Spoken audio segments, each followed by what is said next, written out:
Hi, my name is Matthew. I'm an occupational therapist and the seating and positioning specialist. I'm going to be showing you how to use our air mattresses right here. If you'll come on over. On the top of our air mattresses, patients' weights are all listed here, and they correspond with a setting down on the bottom. In this case, the patient is around 200 pounds, which means his setting should be 5 or 6. If you'll notice, it's circled.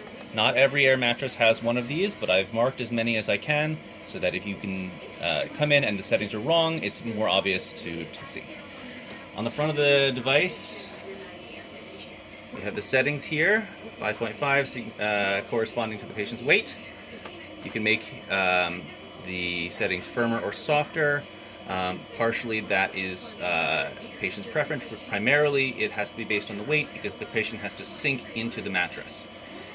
If the patient needs to move for any reason, if they need to do care or wound care or therapy or anything along those lines, do not move the patient with the settings this low. On every device there is a firm button right there. If you push this button, the bed will inflate to maximum for 25 minutes and then it will deflate back to the settings here.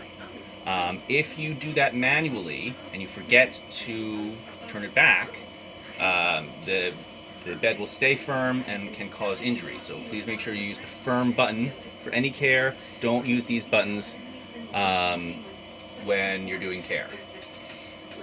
For all of these beds, it's very important that the patient is immersed into the bed, which means you can't use any fitted sheets so that the patient will sink into them. This can cause the patient to be less stable. They can slide more. However, we're changing all of the surfaces of the mattress to a higher friction surface. They're phasing that in. So if you have a patient who is high risk for falls, please let us know as soon as possible. We will prioritize changing the bed to that surface as soon as we can. One of the most important things, on the side of the device here, the air tube comes out and around up to the side of the bed.